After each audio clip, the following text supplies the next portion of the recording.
Well, we're back from a long Labor Day weekend. I know, Matt, you had a bunch of family things going on. I had family things going on too, just the wrong side of the coin with my brother-in-law's funeral. But, we're going to get past all that. I should say an RIP to my brother-in-law, Mark.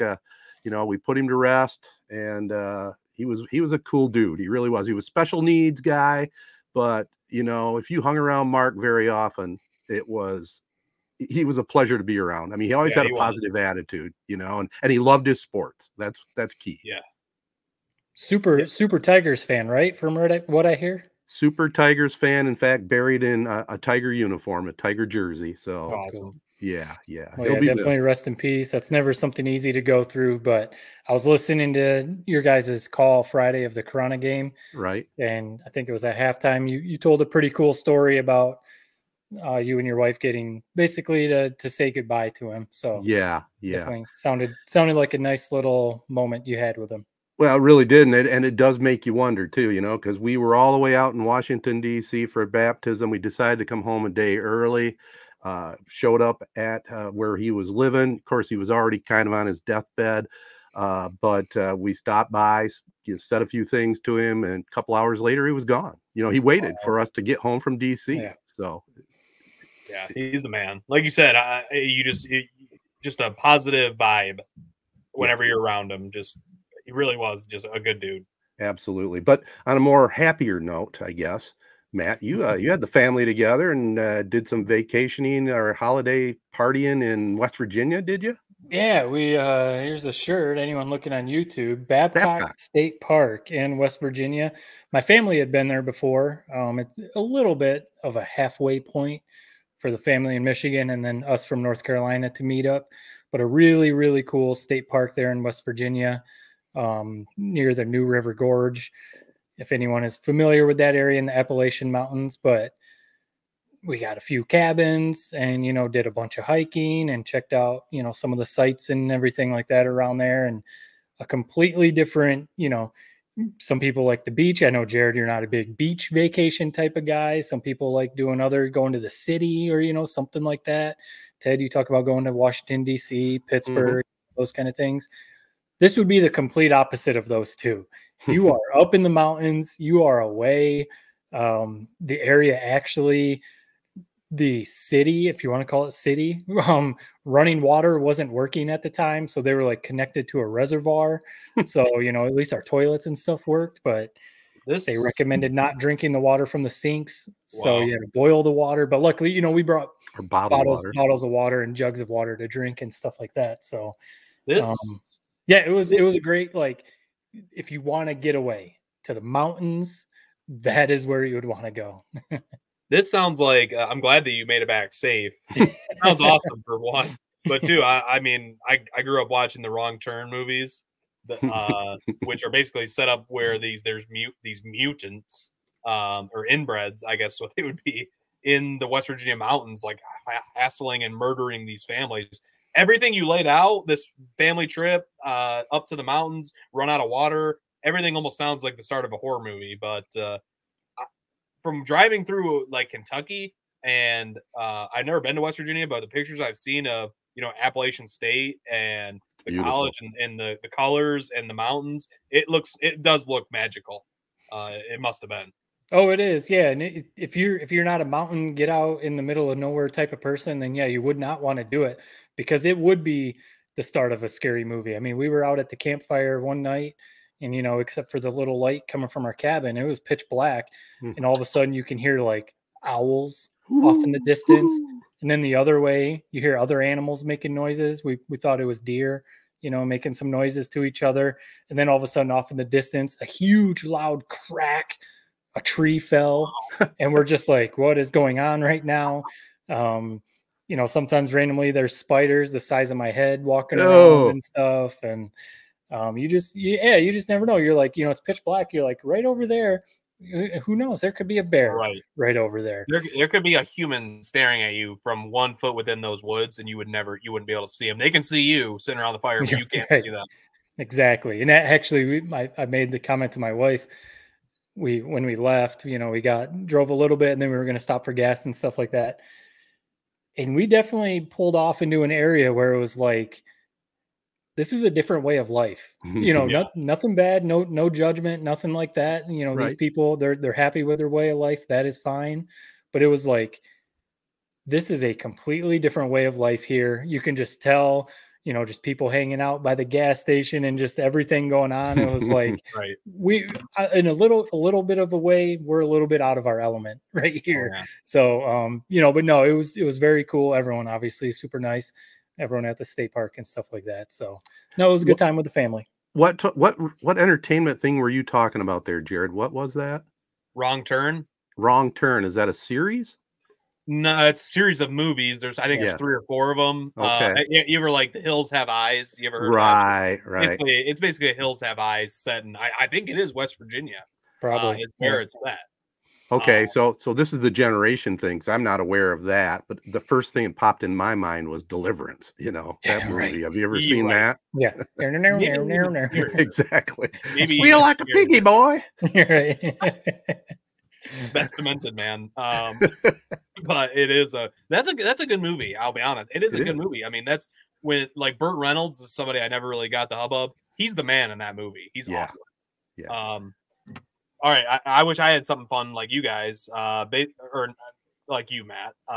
So I've been dealing with this. It isn't even much of a story. I'm just gonna give me 30 seconds to explain. So for the last 3 or 4 years, we are SoundCloud. We are a SoundCloud podcast. We pay our yearly subscription to it every year, no problems. So I had a different podcast I did way back when that I paid for Spotify for SoundCloud Premium. So I have been getting charged on the dot, August 30th, $150 for a yearly subscription for the last 3 years. I have done everything to cancel this subscription. I've literally canceled. So here's the timeline. 2 years ago when I got charged, canceled the subscription, filed a ticket saying I'm getting wrongly subscribed here. Thought nothing of it. Said, okay, I canceled the subscription so I won't get charged come 365 days later. 365 days later, so this is last year, I got charged again.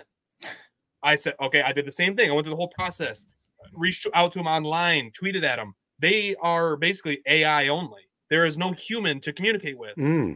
So fast forward another year. I knew this day was coming. I marked it on my calendar to set an alarm a week before I got charged. I went into my SoundCloud and I said, screw it. I have all these great podcasts I wanted to save, all this different stuff. But I said, I cannot afford to get charged $150 again. So I just deleted the account. The account. Before I did that, I looked on my account. It is registered to my debit card I had 2 years ago. I don't have this debit card anymore. Canceled, deleted, everything. There's no possible way it can charge me. Wouldn't you know it? I wake up that morning, no charge. August 30th, everything's fine. All of a sudden at 2 p.m., I'm sitting there mowing the yard. 2 p.m., all of a sudden I get an alert, $150 charge from SoundCloud. It about broke my brain. I told them, I was literally like text messaging this chat AI bot in like all caps. Give me a human. Communicate me with a human. You are no help. And I like broke my brain. So then I filed a ticket on Twitter. I never want to be one of those guys on Twitter going at these companies, but I have no other way to communicate with them other than SoundCloud Help on Twitter. Reach out to them on SoundCloud Help on Twitter. They send me an automated response telling me to go fill out a ticket, which I have done year after year after year. So I don't know what I can do. I guess the takeaway from the story is like some people truly are like preyed upon. I have no way to fix this solution. How do you solve it? It's just this company is going to keep charging me year after year. There's no way to fix it. What would you guys do? Honestly, I'm asking for any goddamn advice. What would you guys do? Is there really is no, because I haven't looked on, we've just had our podcast rolling, so I haven't looked at customer service. There's no 800 number that you can call, sit on hold for 6 hours if you have to. No, it's all file a ticket, which I've done now numerous times. I never hear anything back about it, never get any contact about it, or it's call and chat with this AI bot, or it's chat via web page with this AI bot. It's unbelievable. I've never seen a company do that. I've never heard of that either. The only thing I can think of with what you've just described, your debit card, you said. You don't even have that debit card anymore, or do you? So that's why I'm more like, wow, this is like, Did my data get breached? How is it's more impressive than anything. How are they still charging me? Exactly. And how can they be charging if that account is not even there anymore? I don't know. It's one of life's miracles, and I'm in the acceptance. Rage. Did you put in? Trying to figure it out. Couldn't. Go ahead. Yeah. Did you put in like a secondary payment option? You know, sometimes you have to do that. Like you have it connected to your PayPal or, you know, something like that. The account doesn't even exist anymore. That's what makes no. The account doesn't exist. That's bizarre. How am I getting charged for something I don't even have? Well, how can you then? How are you charged? Listen, that was what I tweeted at him. I said, I'm more impressed than anything at this point. Explain to me how to fix this. There's no fixing it. So I don't know. August 30th, I'll try it again in a year's time. Oh my goodness! And we'll see what happens. So you're gonna have to take one of your days off of work. You have no work. You have no lawn duties. You have no girlfriend duties. You have literally nothing to do. Wake up at 8 a.m. and get on the phone. And just that day, you're getting it figured out. If you have to sit on the phone for 8 hours, yeah, you got to sit on the phone and do it and figure something out. Maybe eventually you will get connected to an actual human. Dude, yeah, maybe that's what they bank on is people filling out the ticket, but then not doing anything else, getting charged a year later, filling out another ticket. You know what I mean? So, and isn't this like something that's like becoming a law? Is like one click unsubscribe. It is. It's borderline illegal what they're doing to me. How like it isn't one. It's impossible to even cancel it. That took me a whole hour to figure out the first time. Then to still be getting charged with the different card, a different account, entirely deleted. It's mind-boggling. But we don't need any more time on it. It's one of my many life's mysteries that I'll never know the answer to. And when I look back on my life and my kids are looking at where my money disappeared to when they have nothing left in their will, they can look at the SoundCloud bill for $5,000 when my life is all over with and wonder what happened there. Now sorry, kids. I have no inheritance for you because I've been paying SoundCloud for my whole life, and now because of inflation, it's $500 a year. Yeah. And so, sorry, no college fund.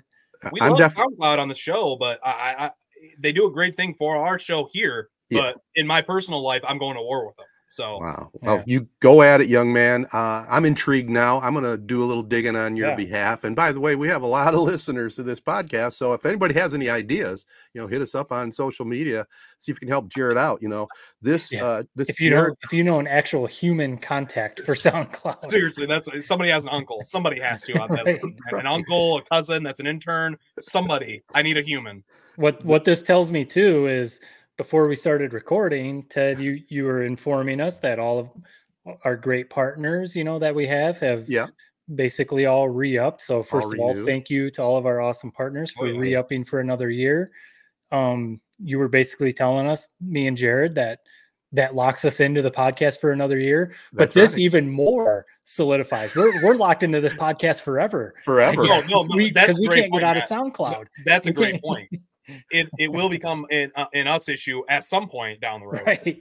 So I'm the guinea pig trying to solve this because believe me, it's coming at some point for our podcast. Well, I don't think 3 Point Podcast was on Jared or my credit card. I think Matt, it's on you. It comes out of mine. You guys obviously right. You guys repay me, but so we'll be 20 years from now. Podcast will be done. But I'll be telling you guys, hey, send me your $80 because right. Yeah, it's well. Listen, I'm gonna give it one more try, but I'm telling you, I've tried 5 times, man. There is no solving it. Go ahead. This SoundCloud Jared debate brought to you by Nelson House Funeral Home, serving our area since 1880. NelsonHouse.com for details. By the way, I should tell everybody this is episode 325 of the 3 Point Podcast, presented by the Memorial Healthcare Wellness Center.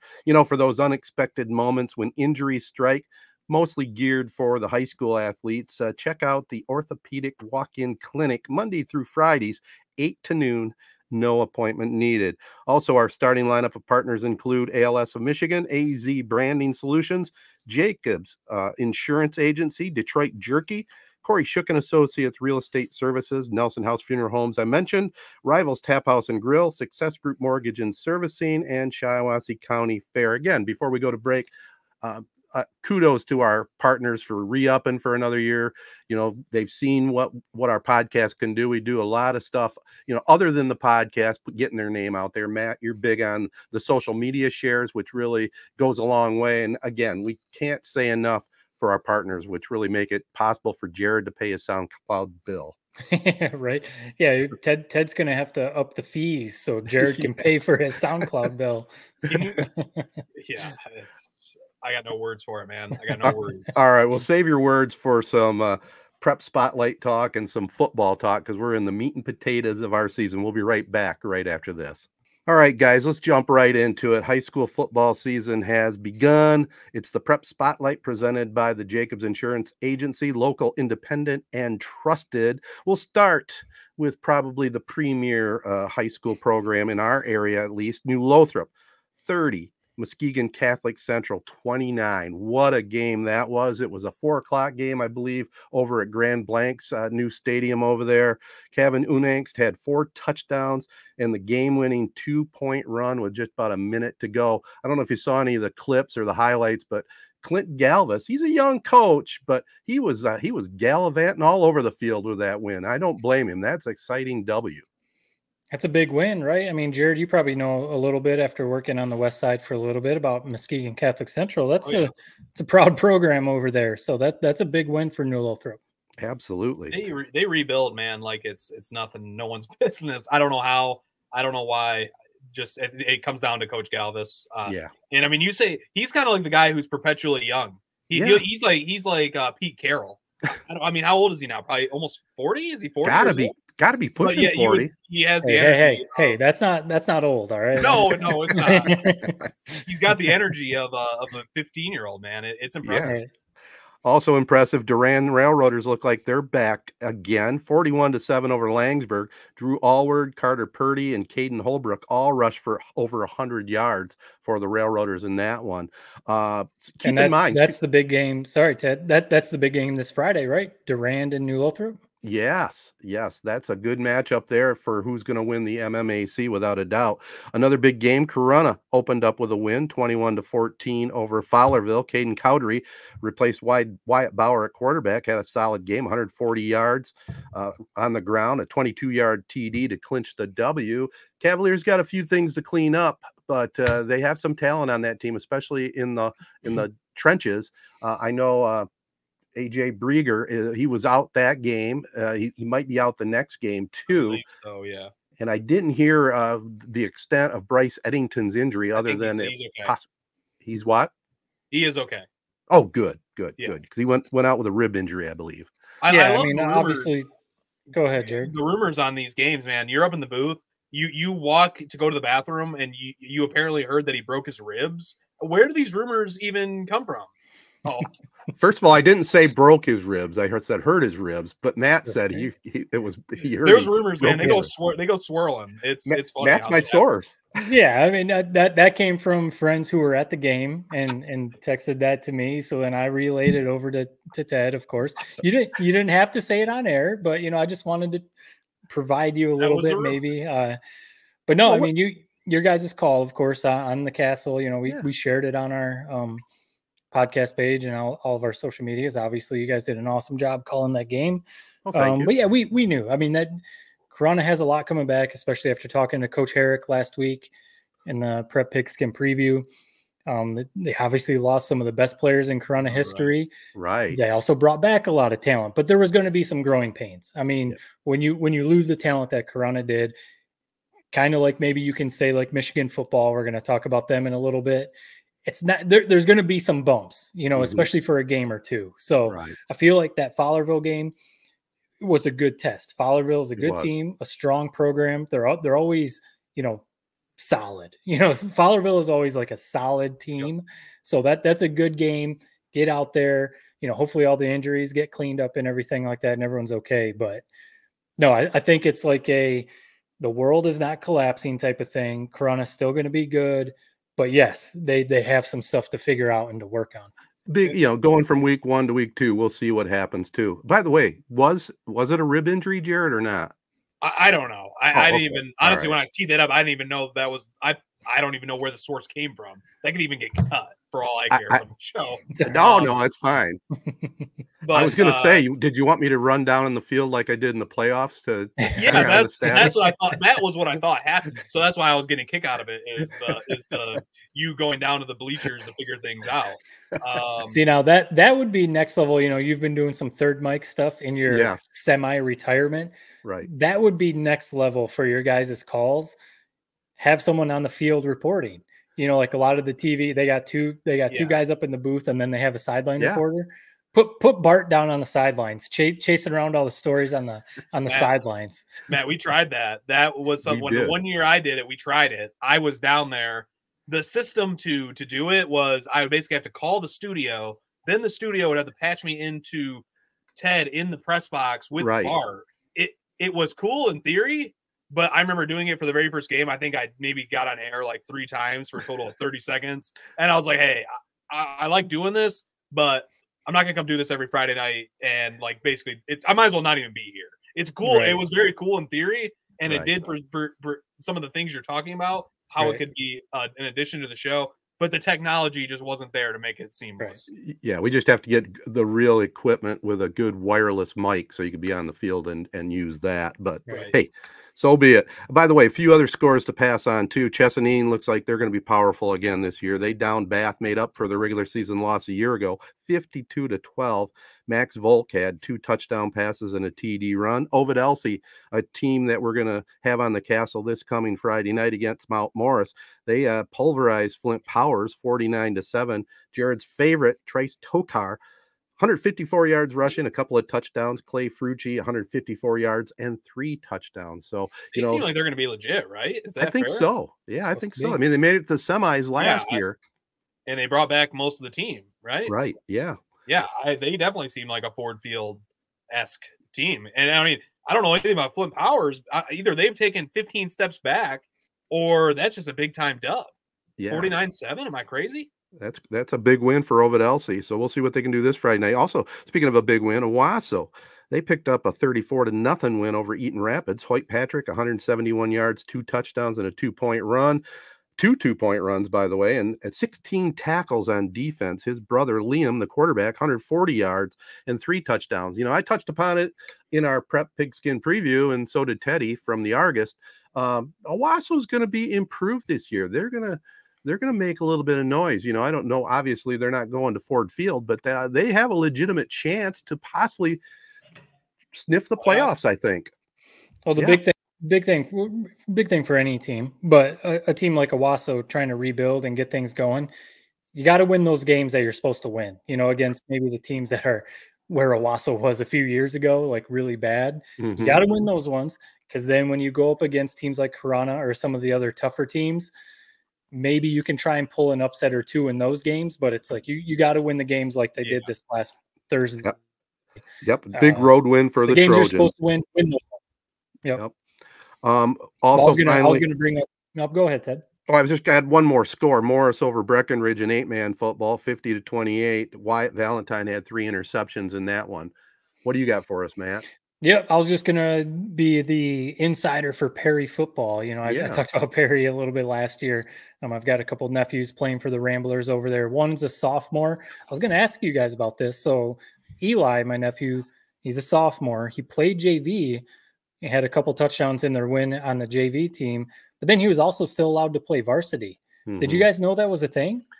Yeah, and I can't quite understand how it works. I think they get like 5 quarters. Is that how it works? Right. Oh, is that more what it is? Okay, because he only played like in the 4th quarter of the varsity, so maybe that's what it was. But man, that's a heck of a deal. If you're a sophomore and you get you're a starter on JV, dress for the varsity game, and then maybe you get to play a little bit. So a good deal for Eli. But Perry did lose. They lost a close one to Clausen. But my nephew Brady, who's in his senior year, had 14 tackles on defense. From what, linebacker or safety or where? More like a Viper, like a Jabril Peppers Viper type of position. But yeah, 14 tackles is pretty good. So hopefully Perry, they went to the playoffs last year. Hopefully they can turn things around. They play Lanesburg this week. So kind of, that's almost like Corona Wasso, Perry Lanesburg Oh, is kind yeah. of close town rivalry like that. Yeah, and CMAC battle too with Perry joining that league, and then they also have a new head coach over there, Steve Bentley, Corona Cavalier graduate as well. So good luck to the Perry Ramblers. And by the way, wrapping up this prep spotlight, the MHSAA celebrating 100 years this year. How about that? They've been around a century. So they'll be having a lot of stuff out there posted on highlight games and whatnot. This has been the Prep Spotlight presented by the Jacobs Insurance Agency. So check in with us next week to see what's going on in high school sports. We'll try to mix in some of the other sports other than football. We're football heavy tonight, and we'll be right back to talk some college football and some pro football right after this. Jacobs Insurance Agency has served Shiawassee County and the surrounding areas since 1977. Just like 3 Point Podcast, we've had 3 generations: Gary Jacobs Sr., Gary Jacobs II, Brian Jacobs, and myself, Noah Jacobs, serving our community with offices in Waterford and Owasso on M21, just west of Home Depot. Stop in or go online to jacobsinsurance.com to get a quote or get your questions answered by our team. Jacobs Insurance is a proud supporter of our local schools and the proud sponsor of the Prep Spotlight. Insure everything, local, independent, and trusted. It's our family working together to protect yours. That's the Jacobs way.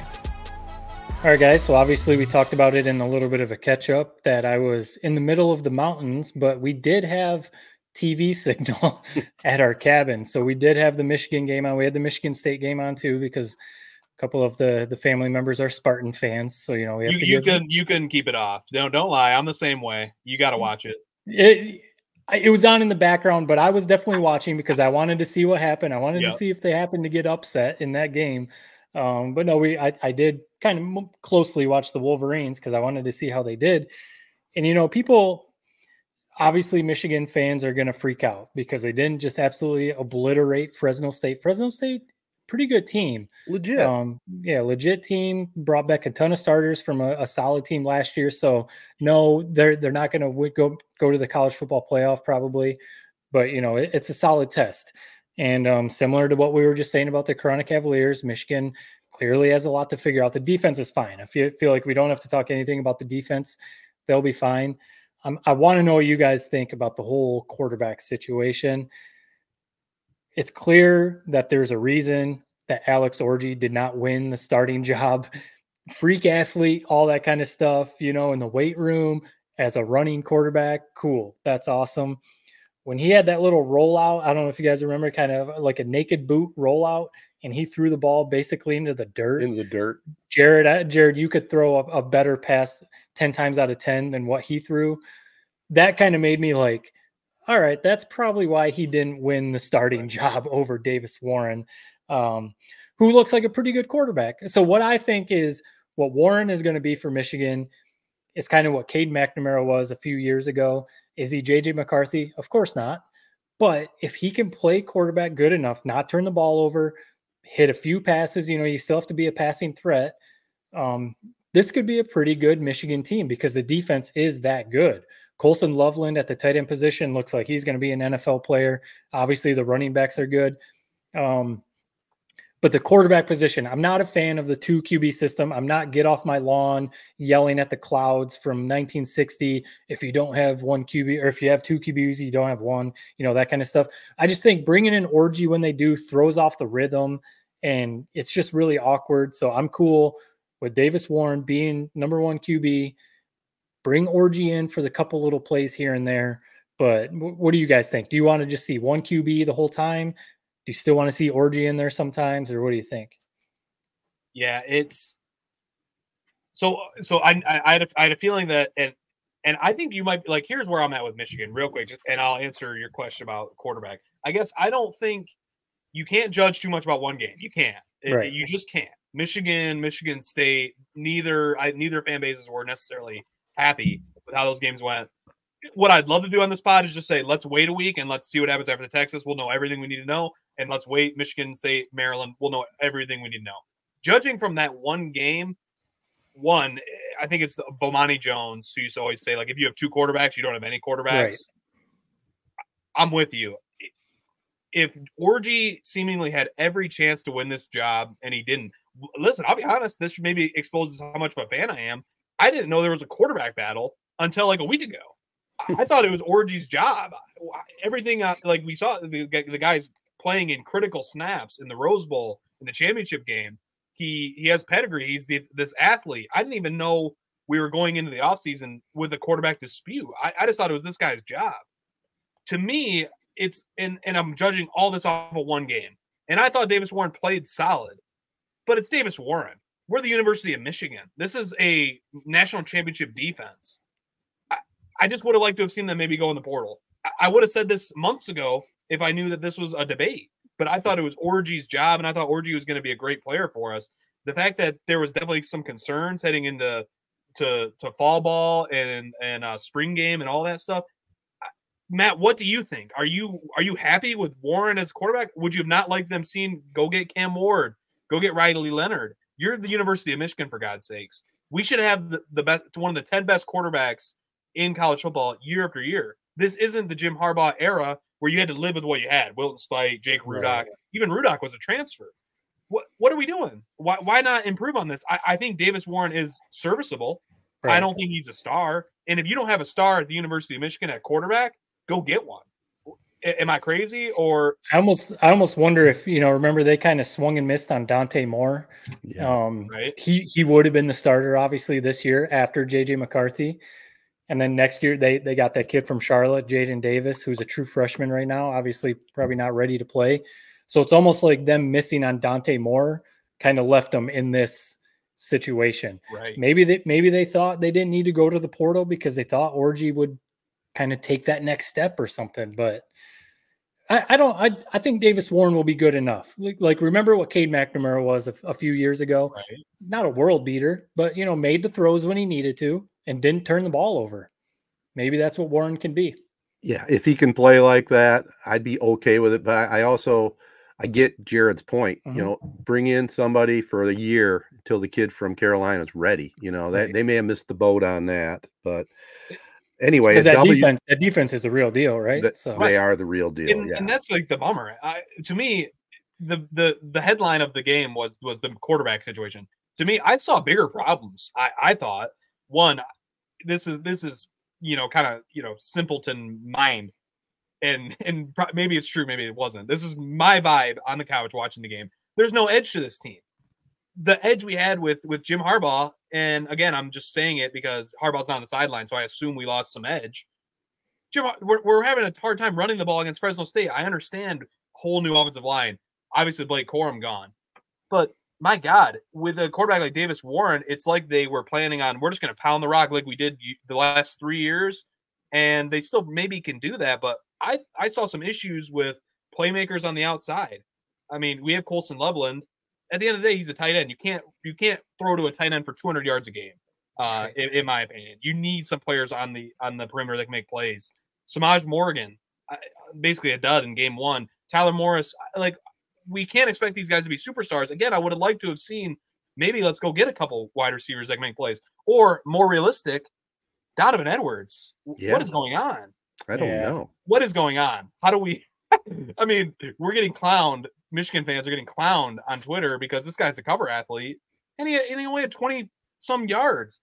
In my opinion, Donovan Edwards either needed to bulk up, which we've been asking for the last couple of years, or he really needed to become a dynamic weapon in the pass game. Mm-hmm. I don't think we saw either of that. I'm a little concerned about the run game, where the fact Sharon Moore is this quote unquote scheme guru. We saw that. We know he is, like a Mike McDaniel, for example, in the NFL. But at some point, you need kind of an Urban Meyer to really spark a fire under some of these guys' asses.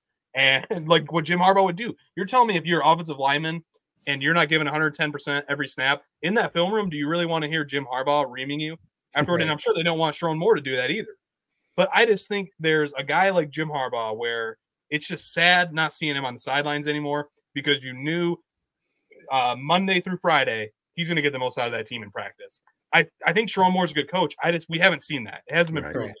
So I'm just worried about this squad. I'm not ready to go back to the Michigan of old days of 9 wins. I thought I would be. I mean, we're still coasting off that national championship. I'm not ready to go back to that. I can't. And with Davis Warren at the helm, with clearly some pieces that still need to mesh on the offensive side of the ball, I just have a feeling we're taking a step back. I hope not, but well, you better be ready for 9 or 10 wins because that's what's going to happen. Yeah. Well, are you ready to say that though, Matt? I'm not ready. I'm almost not ready to say what I just said. I know. Going national champions. I need to see them lose before I believe it. Okay. Yeah, going into the season, I was definitely like, you know what, nine or 10 wins, I'd be fine with it because we just got the national title. We've beat Ohio State 3 years in a row, so I'm just going to ride that wave. And if they're at least good and slip up a couple times, I'll be all right. But now that we're in the season, no, I want to see him run the table again. I want to see him win every game. And I think the Donovan Edwards thing is so head scratching because no matter what happens this season, he's going to go down as a Michigan legend because of all the big games and big runs that he's had. But it's clear, and this isn't a knock on him, it's clear that he's not like in every down, just hand the ball to him every time like Blake Corum, like a Mike Hart. He's not that kind of running back. He can hit one at any time. You never know when he's going to break one for 70 yards and a touchdown. But he's not that every down, just grind out yards.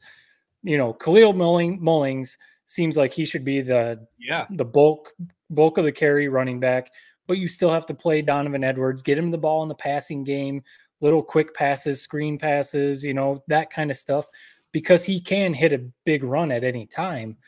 But it's kind of clear that he's not the Blake Corum type of running back, and that's fine. I mean, you don't have to be. But we were all hoping that this would be the year that, boom, Donovan Edwards, this is your team. And, I mean, it's only been one game. But, he has some head-scratching carries where, like, he just, like, runs into the line and gets tackled. And it's kind of like, oh, what just happened, man? Like, Blake Corum would have shifted out of that and run for 12 yards. But, yeah. And I can't believe he hasn't become this, like, basically a slot receiver. Almost like a Debo Samuel. I don't know how that's what he's going to have to be in the NFL. He's going to get drafted because he's had big games and he's fast. He's going to get drafted. I bet that's what he's going to be in the NFL. He's going to be catching a lot of passes, that kind of stuff. But so I just can't believe that there's not more of that. Did you guys notice? I mean, I'm semi-joking. Did you, like, we're really reading into something that you can't read into. Did you notice a difference between a Jim Harbaugh team and this team? One game. Am I crazy? I think I don't, Ted, before you chime in, I don't know if it's just Jim Harbaugh. I think that is a big part that I don't think people were talking enough about. Sharon Moore may end up being a very good coach. Jim Harbaugh is Jim Harbaugh. Like, I mean, he's not on the sidelines, but I think it's also losing J.J. McCarthy, Blake Corum, Mike Sanderstill, Michael Barrett, who had been with Michigan for 6 years. And some of these other guys that were big time leaders on that team. I mean, who are you looking to now? Donovan Edwards, Will Johnson, but Will Johnson's only been there a couple of years, or like Mason Graham, some of these other guys. I don't know who those Blake Corum type of leaders are on this team. Maybe that'll emerge in a week or two, but well, we're going to learn a lot with this Texas game coming up at the Big House for sure. Now, to your point on Harbaugh, there's definitely a different feel with Sharon Moore there and from Harbaugh. I mean, there's no getting around it. There just is. We're not there every day. We're not there for practice, but the game time feel is definitely different, and we'll see what they can dial up against Texas. It's a solid Texas team. Definitely, they'll be the favorite. What are they? 3-4 point favorite? What is it? Thought 7.5, right? Holy Matt? Cow! Wow. I thought I saw 6.5, but same 6.5, 7. That's pretty big on the road, right? And that's where I'm like. And one thing to real quick, you mentioned JJ McCarthy. Listen, I was the #1 JJ McCarthy hater. Well, not even necessarily a hater, but I thought I was a realist. He was the man, and there were so many things that JJ McCarthy did that didn't show up in a stat sheet. Like Davis Warren had a couple back-breaking sacks where JJ McCarthy probably avoids those. How he would shift the line to pressure, all these sort of things that having a quarterback like JJ McCarthy, you can't replace. And that's why I was like, man, if we didn't have JJ McCarthy in Alex Orji, then we should have been looking elsewhere. And we didn't. And we'll live with it. And we're still going to root him on, and we're still going to have one hell of a defense, and it still could be one hell of a team, I think. But we really could have used that guy. and we took him for granted when he was here. We're true Michigan fans because we have this downer about us, and they picked up a 20-point win. Right, so. Right. That's what I was going to say too. Like going into this Texas game, I think the defense is good enough. I don't know if Michigan will ever get blown out in a game because the defense is that good. But, you know, say the offense can never get things going and Michigan loses Saturday. You know what Michigan fans are going to be? Oh, boy. This season is over. All the Michigan haters are going to be like, see, you know, Michigan's so overrated, blah, blah, blah. And it is kind of like, well, this is a non-conference game. You know, like the season isn't over, especially with a 12-team playoff. Like they could definitely still grind out a season and make a run to make the playoff. Like this Saturday is a cool game because it's Texas. You know, Texas is who they are. They're in the SEC now. They're a national title favorite this year. So it's a cool game, but really in the big picture, it doesn't really mean a whole lot, you know? So it's kind of let's see where we're at. And I think that's what it means right there. Let's see where they're at. We'll see how Michigan stacks up. Yeah. And I do think it's going to be a good game. I mean, 7.5. I think the total has betting this game. The total has come down too, right? I think the total came down to like it was at like 48 and it came down to 42 or something. Which that's probably my favorite bet is the under. If Michigan's going to win this game, you got to hold Texas under 20 points, I think. Yeah. And it has to be almost like a Notre Dame versus Texas A&M type game where it's going to be ugly. We're going to be watching them go, like kind of scratching our heads and definitely a little bit pissed a couple times at the offense. But this defense, how do you not trust them? I mean, NFL talent everywhere. Will Johnson, man, what a play. No kidding. And you know they're going to be playing inspired on noon in that game. That defensive line, don't be surprised. 2, 3, 4 first half sacks. Right. I'm hoping that's the dream. That's what you need from Michigan if you're going to win this game. You need this defense to show up and truly, truly ball out. It's going to be fun. But if you're Michigan, you have everything to look forward to. Everyone's expecting you to get killed, even Michigan fans, some extent. Right. The game is basically meaningless, like you said, Matt. It really doesn't matter in today's college football. Have fun, dial up a couple trick plays. Let's see what this team can do, and we'll see. I'm not ready to write them off. Everything that we saw on Saturday says they're gonna lose this game, maybe 2-3 scores. But it's the national champion, and it's Michigan, and you have a stud defense. The rest, you might get lucky. You might waltz into a couple touchdowns. I'll take my chances. Go blue. On the other side of the coin, Michigan State, not overly impressive against FAU, 16-10. Looks like they have some quarterback issues as well. If you go by one game, you know, Childs definitely struggled, 10 of 24. Looks like they may have a running back in Adams, but Jonathan Smith there's got a rebuilding mode for the Spartans. Like, you know, they'll take that win, but going on the road at Maryland's going to show a lot because Maryland's got a pretty good program rolling right now. And going on the road, we'll see what kind of adjustments Michigan State can do here in week 2. Yeah, I mean, their quarterback is just a kid. I mean, this is his first time being like the full-time starter, you know, still some growing pains. And you know, Michigan State fans, of course, want to get back to making a bowl consistently and contending in the Big Ten. But this was definitely going to be a rebuilding year. That roster just still isn't very good. So, you know, hopefully their goal kind of should be to make a bowl. And if they go 6-6, if they get to 7 wins, you should be happy with that because this is a rebuilding year for sure. Hopefully they don't just completely fall apart because they do have a stretch that's pretty brutal. I mean, they play Boston College, who just beat Florida State. Yeah. And after they play Boston College, they've got Ohio State, Oregon, and then they play Iowa after a bye week. Then they play Michigan. So their middle of the schedule is pretty brutal. So kind of like what I was saying about Owasso earlier in the prep spotlight, Michigan State has to beat FAU. They have to beat what they've got, Prairie View, A&M next week. They have to win these games because that middle of the schedule is brutal. So Yeah, you can't Childs. You can't judge too much from it's one game. Like you guys all said, he's a kid, but you got to admit it was pretty damn hilarious. Play number 1, new regime, this new stud quarterback pick. You can't script it. You can't. The script writers were in their bag on that one. That was hilarious. But I'm with you. My biggest takeaway from that wasn't really anything with this new regime. 61 new players. The cupboard was really left bare. by Mel Tucker. More so than I think any of us really thought. They just don't have much talent, especially on the offensive side of the ball. I mean, we're grasping at straws on this Lynch Adams kid. Yes, he looks like a damn good athlete, made some damn good plays. He's definitely their best playmaker. He's apparently their backup running back behind Nate Carter. Time for that guy to get some starter reps. Yeah. He looked damn impressive in that first game. But what would concern me if I'm a Michigan State fan? So Jonathan Smith comes in as this culture builder, do it the right way, discipline, all these sort of things. I mean, 140 yards and penalties, 12 penalties, 3 turnovers, a couple of those unsportsmanlike penalties were ridiculous. What X's and O's, issues with picks, any of that sort of thing, I can live with. You're supposed to be Mr. Discipline. Mr. We do it by the book. We do it the right way. And I still like Jonathan Smith.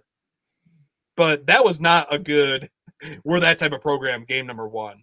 If that was Harbaugh in 2015, game 1, I mean, my God, we would be burning him at the stake. I just hope that's not what this team is. I hope that was just an anomaly, too excited, game 1. Because, my God, if that's what you're supposed to be building your foundation on, are those principles, and that's what we saw, then I'd be worried if I'm a State fan. This is our new guy we just went and got. Mm-hmm. Yeah. Looking nationally, I'll give kudos to Jared. That Colorado game, you were pretty much all over that. I mean, I should have put some money down. Here's what sucks. I called that game out 3 months ago. Everybody was on it by the time they rolled around. Yeah. Everybody what did you? I mean, to me, that was a hollow victory for Colorado. Right. Yeah, Shedeur looked great. Travis Hunter made some electric plays. Hunter's amazing. But they seem to still have the same issues that they had a calendar year ago. Literally couldn't run the ball. Defense was still soft. Offensive line still struggled. I'm loving Nebraska this week. I mean, they're obviously, I think they're a 7.5 point favorite, but right. I think Nebraska's about to kill them. What did you guys think of Colorado? Yeah, I mean, except for Sanders and Hunter, if they kind of basically do everything, which Hunter basically does. But yeah, the defense is bad and the offensive line is bad. That's why Sanders is still kind of running for his life back there. It's just that Colorado doesn't have that program. I mean, North Dakota State is a legit program, year after year, championships. I mean, they're a good team. That's why even though they're a whole division below Colorado, they can hang with them. So it was a fun game. Yeah. Well, it was a good week 1. I mean, there were some fun games to watch. Notre Dame with a big win late over A&M, and, Penn State over West Virginia. The most impressive thing about West Virginia was McAfee down there with a crowd of people he had on his show, man. That was wild. It was a lot of fun to watch. Nick Saban got a kick out of it. That was the best part on game day. He said, I've never had so much fun, or I didn't know this was so much fun. Whatever the quote he said. To be honest, to me, I thought it was a little bit of an underwhelming week 1. We had a lot of good games on paper, but man, there just wasn't that great game that you walked away from and said, wow. I mean, think about TCU Colorado game last year, week 1. You left that going, wow, college football is back. It kind of never really hit. Am I crazy for that? Even Notre Dame versus Texas A&M was a snoozer. I'm hoping we get a little bit better, some closer games this week. I think Texas Michigan has a very good chance of doing that. Yeah. Could it in part be because we don't even know when all these games are? There's games on Friday. There's games on Saturday. There's games on Sunday. There's game on Labor Day. It's just kind of like there's not just like week 1 is over a 5-day span. We don't even know when these. Yeah, and that's true because I mean I totally forgot LSU versus USC was a great game, but yes, it was. That game didn't come till Sunday night. So we had the initial burst Saturday. It kind of left at the end of the day looking around at the scores like, man, that's kind of a bummer of a day. Right. It's kind of the same as the NFL. The NFL we're recording Wednesday night. NFL kicks off on Thursday, of course, with the Chiefs. Then there's the game in Brazil on Friday. Then obviously college football Saturday, and then the rest of the NFL kicks off on Sunday. But there's games all the time, and that's cool. We love football. It's great, but I don't know, Ted, if I'm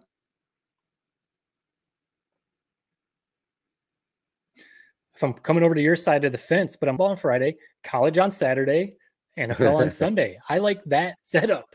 Yeah. Well, we're way past that now. Unfortunately, money talks, as you know. I will say this though. I'm gonna go. Sorry. Go ahead. Go ahead. One thing that drove me nuts. It pissed me off way more than I'd like to admit. Michigan playing a night game week 1. Right. What type of tragedy was that? You set your calendar noon on college football game week number 1. Michigan's playing at noon. I hated that. And I think that might be partially why they played like crap. Bad juju. You're Michigan, you play at noon. You do that week 2, week 3 against Hawaii, like we saw last year. Week 1, we need you on at noon. That's what we set our watch to. Yeah. Fair point. Fair point. Well, let's move things back over to the NFL now. The Lions start off this season, hopefully a Super Bowl run. They take on Matt Stafford and the Rams at Ford Field. I can't wait, man. I just can't wait. It's going to be electric, Jared's favorite word. What do you guys think? So the Lions obviously played the Rams in the playoffs last year. That was Stafford's first time back to Ford Field since going to LA. They didn't really do a tribute to Stafford. It was in the playoffs, so that was fine. But they are going to do a tribute to Stafford this Sunday. It's a regular season game. Do you guys like that or not? So you guys know I'm a Stafford fan. I've moved on though. He's a Ram. Jared Goff's our quarterback. You know, I'm still I'm a Matthew Stafford fan. I'm fine with them doing a little tribute because he did play there 12 years. Don't make a big deal about it though. In the intro, do a little 2-minute video. Thanks, Matthew, for your time. Move on. That way it's just over. It's done. Stafford is on. I could go either way. If they didn't do it, that's fine. I'm fine that they are doing it though. No, it's weird. They shouldn't be doing it. Listen, it sucks how the calendar fell, where the first time he was back was a playoff game, but it was what it was. Right. He was back. It was a shit show for him, his family.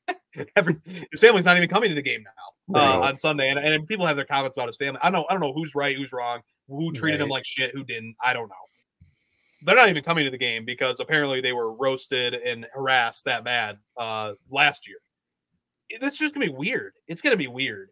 The fans are almost going to be like half-heartedly cheering him on. Stafford knows it's bullshit. It was exposed last year. Jared Goff chants as he's running out of the tunnel. We love Stafford, but we can't speak out of both sides of our mouths. We shit on that regime and everything that happened those 12 years. And then as soon as Jared Goff comes in, we love the Lions and they're good. You can't have it both ways. I love Stafford, but I feel like that whole bridge has been burned. There's no Stafford to the Lions love anymore. I did love Stafford as the quarterback for the Lions. You know, we'll see what Goff ends up doing in his career, but Stafford's the best quarterback I've ever seen run the Lions. But I'm past it now too. I mean, I like Matt Stafford. I hope the Rams do well. You know, just don't do better than Lions. Right. But you said they've already got this tribute thing all figured out. I would have said no if I would have had any vote on it. Just it's Lions, baby. Lions. And now it's opening night. We're doing a tribute. It's it's almost not even better than the playoff tribute. It sucks, man. I wish we could have had that moment. We didn't. I'm sure we'll make amends in 10 years down the road when he's retired and we retire his number and celebrate him at the Hall of Fame. I don't know if you can do that in the NFL, but that's what we look forward to. It's gonna be weird, but I will say I got a really bad feeling about opening game. For partly what we just talked about. Stafford has been breathing fire about the Detroit Lions for a calendar year. He can't wait. He couldn't wait for the playoff game. He definitely can't wait for this one. He is coming with a vengeance. They're fully healthy. The Rams are fully healthy.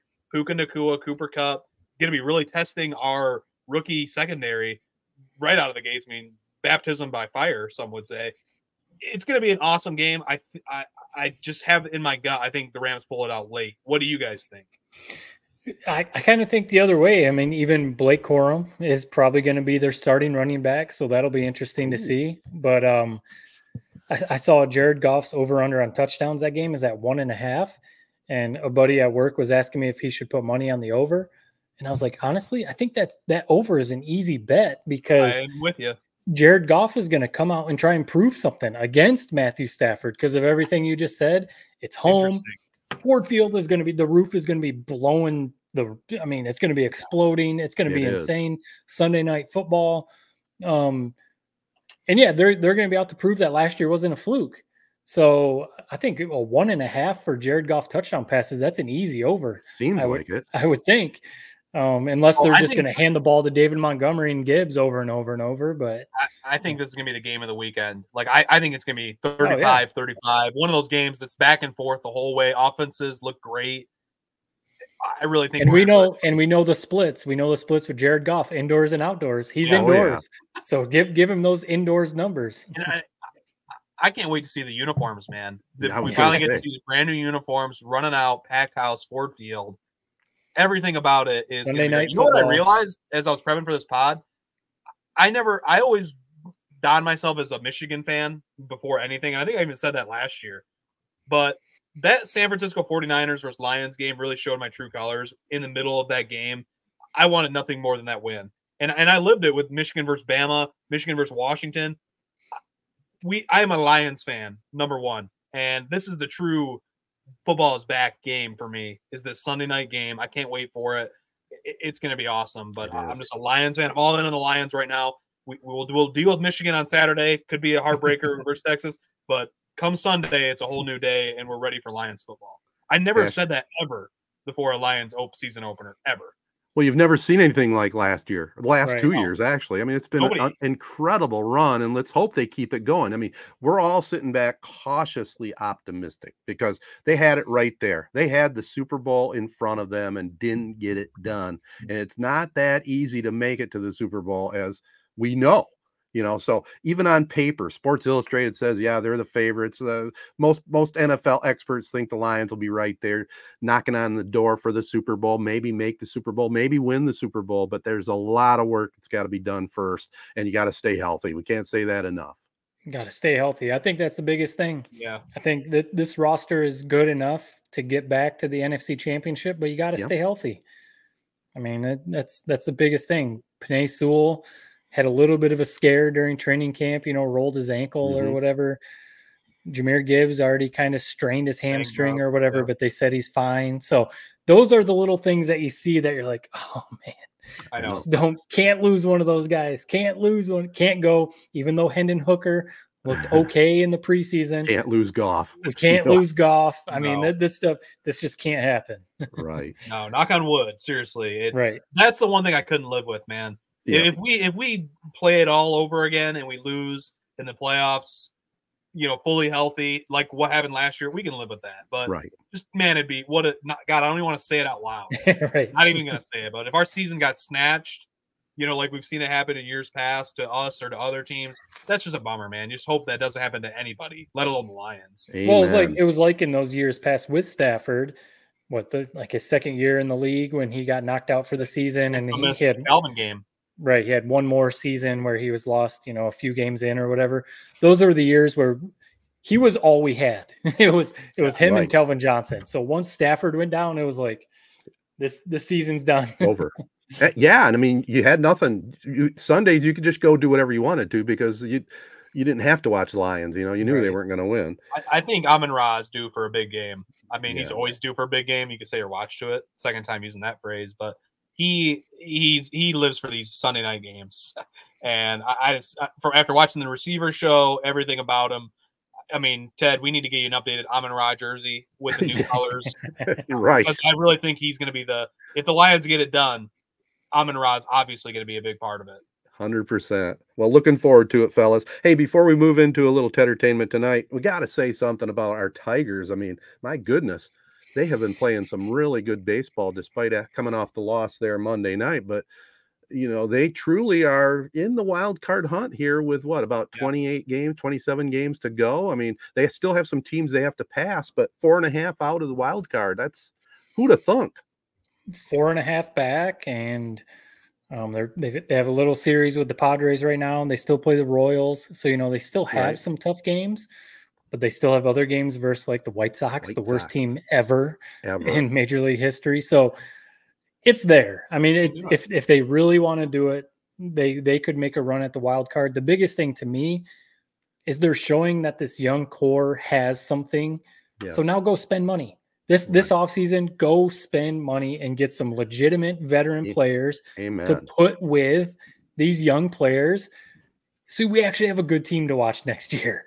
Like you're what, $100 million under the cap. Go spend some money. What are you doing? Right. You have a good team. You have a good manager. What are you doing? And it's a good baseball town. Come play.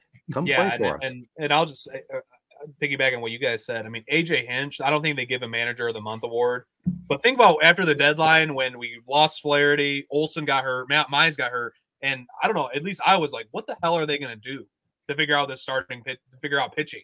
And they have put on a masterclass with these openers, with these bulk reliever guys. It's creative and it's worked. It's like almost like you're like, man, can this just be our rotation from now on? It's just a million bullpen guys and Might be. Let Hinch and Fetter figure out where to use them.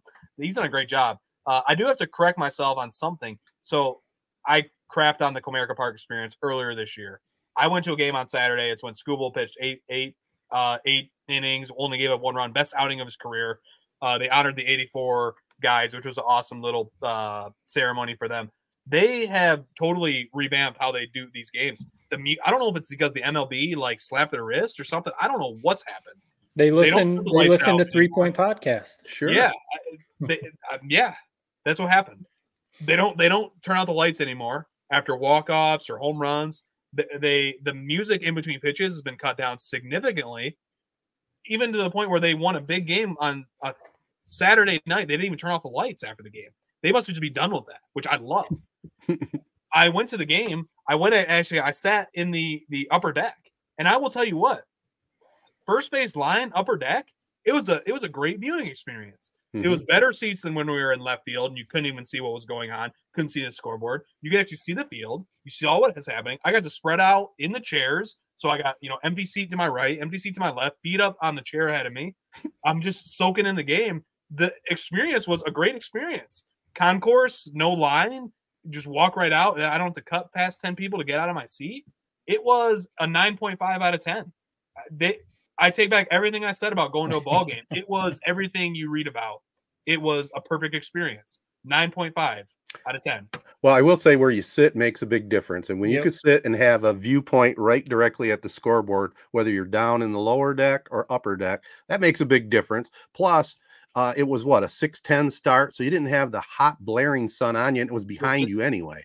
The game, it was a 2-hour game. It's a 2-hour game. Wow. In and out, no pitching changes mid-inning. It was how baseball is meant to be played, man. Yep. I did text you because this was very strange. I'm watching the pregame on TV, right? Yep. And they're introducing the 84 team, and I'm thinking to myself, shit, that sounds like Ernie Harwell. And they did AI Ernie Harwell introducing. It was awesome. It was pretty good. It really was. Go ahead. But I was going to say, the AI didn't quite have the inflection that a person has. It had the voice. The voice was right there, obviously, because they steal it from the actual recordings. I think that was what I thought was weird. So that was a cool tribute they did.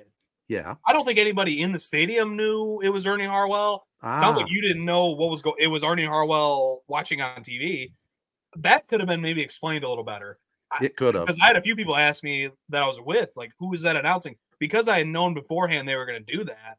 I knew it was Ernie Harwell, but like there was no way to know it's Ernie Harwell announcing these guys. So it was a great touch, but I felt like it could have been like what you were saying, like maybe pulled off a little bit better. Yeah. Like I said, I'm gonna guess some other fans there knew that was Ernie Harwell. I'm not saying, Jared, that you're not like a diehard Tigers fan, but for like old school, like Ted Tigers fans, they know that voice. And that's why Ted heard it and was like, wait a minute. Yeah. All right. Probably not everyone knew what was going on, but I'm sure some people picked up on it. Right. Well, like I said, I mean, I'm at least in tune with a few things nowadays. I texted Jared. I said, hey, was that Ernie Harwell AI? Because how else could they have done it? Right. So yeah, it was cool. That's a good way to use that type of technology. It really is. That was a cool little touch. Yeah.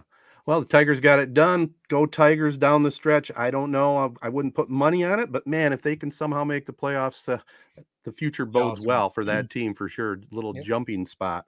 All right, let's take another short break, and we'll be right back with Tedertainment Tonight.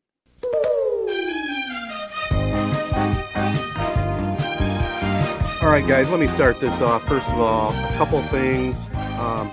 I saw the E60 finally, 28 outs, the imperfect game. Fantastic. Great. You guys nailed it. It was so good.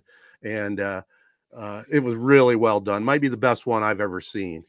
I still stick to the gun that he's unique with the 28 out perfect game. Right. I don't see where he has to have it, but after watching it, you could tell that it means a whole lot to him if he did get it. Right. I mean, obviously, yeah, he knew he pitched a perfect game, so right. He wants to be in there in the official record books, of course, but getting to relive that whole day was pretty cool. I don't know how much you like that, you know, hearing from Brandon Inge and, you know, some Alex Avila and some of the other guys, Jim Leland. But the moment, Jared, I think you texted it, the moment where Austin Jackson made the game-saving, like the play that now everyone forgets about because of what happened with Jim Joyce. Right. But seeing Armando Galarraga react to that in the documentary and get emotional, that's what makes you even more want him to get the perfect game, because it's like, this seems like just a super genuine dude. But no, I mean, it was, I'd go watch it again because it was that good. Really another thing that was cool is like Jim Leland, just the man he is. It's like we obviously all realize in real time, like, man, Jim Joyce, like, hey, like, is he gonna make it home tonight? Like, we should be genuinely worried about this guy. Yeah. Jim Leland goes in there, says a few kind words to him. Jim Leland comes up with the whole idea to have Armando come out full uniform, bring him the lineup card. Just a lot of pretty kind of people are pretty good humans, like moments that happen from that story. One bad moment by this guy, and I feel like everything else around it has been perfectly handled by everybody. Tigers, Leland, Galarraga, everybody deserves a gold star for how they handled that situation. Yeah, even Joyce. I mean, he flat out, he knows he blew it, and if there's something they could do about it, he's all for it. But yeah, it was well done. And this one I want to get into also, fellas, because I think you've both seen it. We haven't talked about it. We could have talked about it in our Michigan talk. Untold, Sign Stealer. I mean, what'd you guys think of that? Yeah. Matt, what did you think? I guess, have you seen it, Matt, or no? Yep. Yeah. What'd you think? I'll throw it to you first. Yeah. I mean, I think as far as like, did it shed any light one way or the other? Did it make Michigan look worse, or did it completely clear Michigan of anything? I don't think it did that. No. I think it did what it was intended to do. Showed how good Connor Stalions was at deciphering signals, at stealing signals. I think it was more like, let's just hear from Connor Stalions and get his side of the story. Yeah. It was interesting to hear how he broke down film, I didn't know that he did. I know he went to Navy. I didn't know he worked for the Navy staff. So it was cool to kind of hear how he broke into the coaching world. But 4 of their best seasons ever too. Right. So, I mean, I you know, did he cheat? I mean, he said it at the end. I don't break rules. I just exploit the rules. Right. I think it was more that than anything. I think him and Harbaugh, whoever else on the Michigan staff, the Navy staff, figured out all the loopholes. Was he flat out breaking rules? I don't know. It doesn't seem like it, but they figured out every way around every rule possible, and he was the best ever at it. So we'll see if he turns around Mumford, I guess, in Detroit. So far, not so good on the Mumford side. I will say it made me I like Connor Stalions. Yeah. I do like him.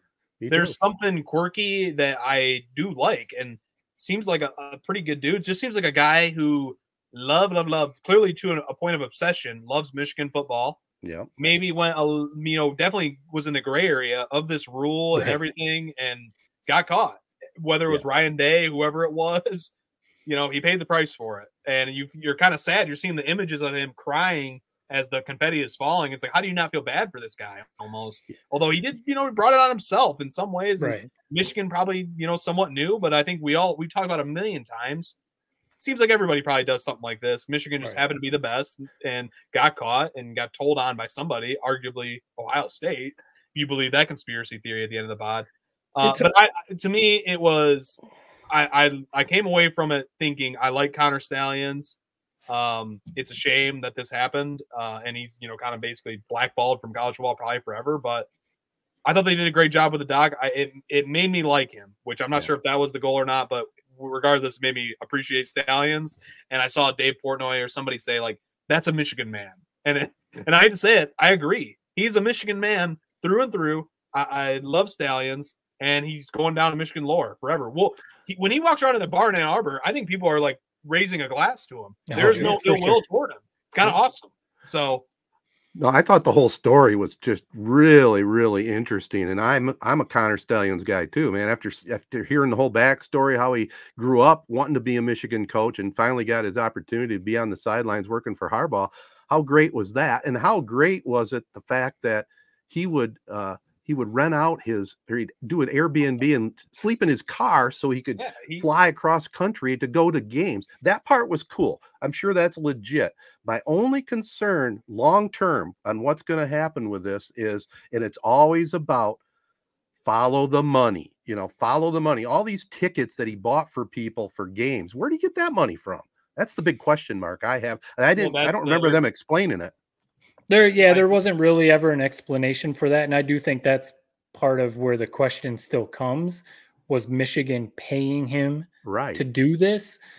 And I mean, he still says he was just giving tickets to friends and he wasn't necessarily paying them to go to these games and film the sidelines. Whether they did or not, whatever, that was on them. Like, he wasn't setting up this scheme. He just maintains he was buying tickets for his friends, no big deal. It to me, it almost doesn't matter. And this goes back to the thing, like, whether Michigan knew it, didn't know it, they probably did. And the coaches, I mean, he's getting a game ball, which that was kind of a funny. He did a great like Jim Harbaugh impression. Don't get a big head now, Connor. Don't get a big head. It's just, but it's what we said from the start. It's like Deflategate-esque, where we do not care whether it happened or not. It's stupid. Like, we don't need to go through the rule book and did he deflate the footballs? Did he steal signs or not? It's like, it's so dumb that you just almost like it blows off my shoulder. I don't even care. Right. So well, I got one more. This will be more directed to Matt. I was flipping through the channels one night and I came across this show. And it was Bill Pullman. You know who Bill Pullman is? He's an actor, done quite a few movies, pretty good actor. Yeah. He's I can tell that he's Alex Murdaugh. And I'm going, what the hell is this? So there's a movie on Lifetime, okay, and it's called The Murdaugh Murders. I don't know if you had a chance to see it. It's a two-parter. It's like 4 hours. Bill Pullman as Alec Murdaugh. You got to see it to believe it. I mean, he has him down. It was almost comical when I first started watching. I'm going, are you kidding me? But he kept this accent and this whole demeanor up for the whole 4 hours. I'd give him an Academy Award just for playing Murdaugh. It was pretty well done. I'd give it probably 2.7 on the 3-point scale. But if you're fascinated like I am, and Matt, I know you're a fan. Yeah. Check it out. I don't know if you had a chance to check it out. It's on Lifetime. I think it's now on Prime and Hulu as well. Remind me of the bullet points of the Murdaugh murder. Well, the Murdaugh murder, first of all, there was a young kid turned up dead on the side of the road. And it ended up being tied to Murdaugh. There's layers. There's a bunch of layers. But the big story is his wife and his son got murdered. And he's the one that called 911, and he's trying to claim it was some locals that were upset at his son who was in a boat crash and killed a girl.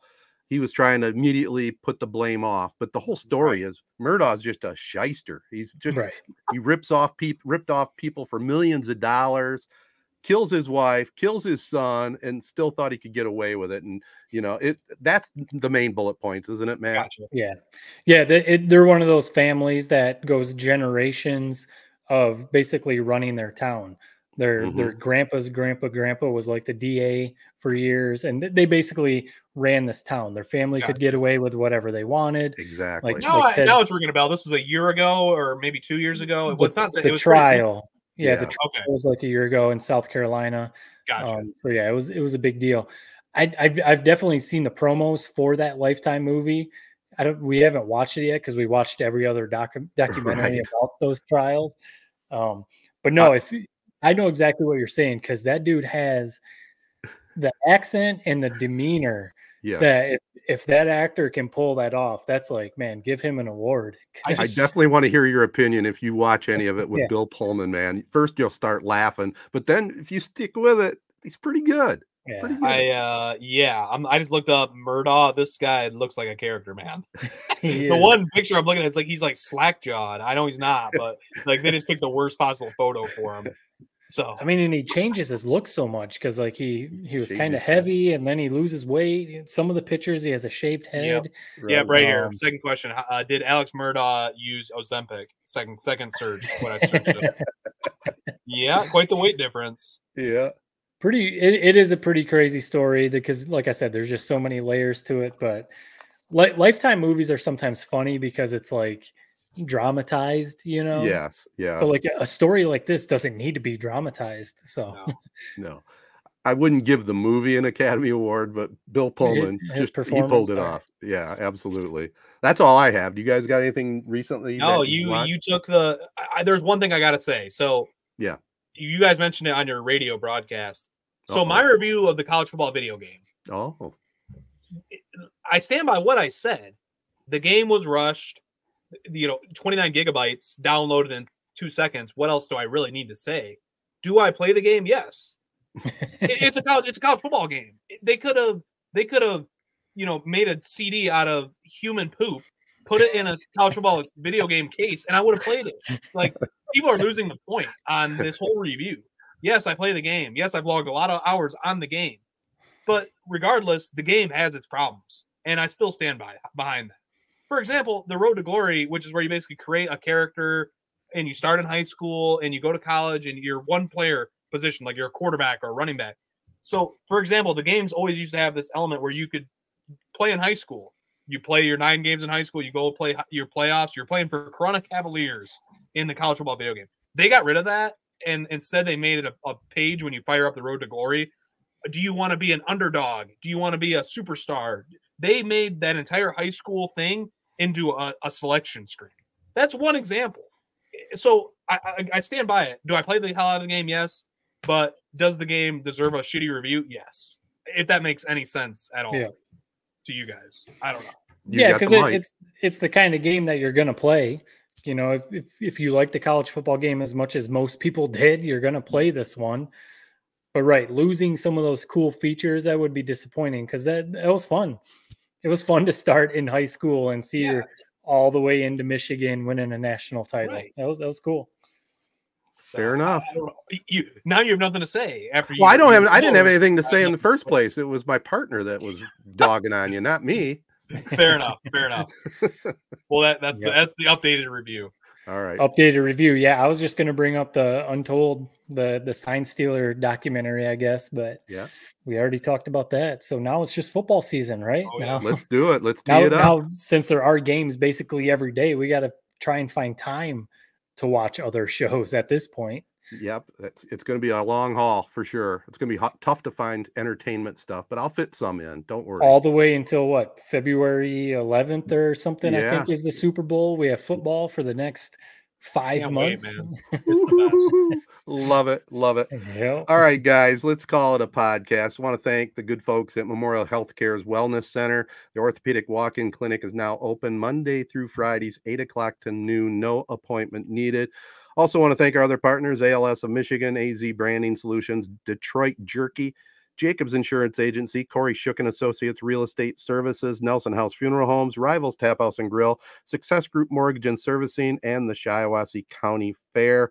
This Friday night, Z92.5 Game of the Week, September 6th, Mount Morris at Ovid Elsie. I'll give you guys a review next podcast on how for real the Marauders are, but I got a feeling they are for real. It's going to be a fun game to broadcast. And I'm doing it with Casey. I'm going to be doing color commentary on Friday night for the first time in a while. So wish me luck. I probably won't keep stats, but we'll see. Well, so much for being retired. Exactly. I may have something in the works that's going to make keeping stats a little bit easier for you. Oh, baby. Stay tuned. All right.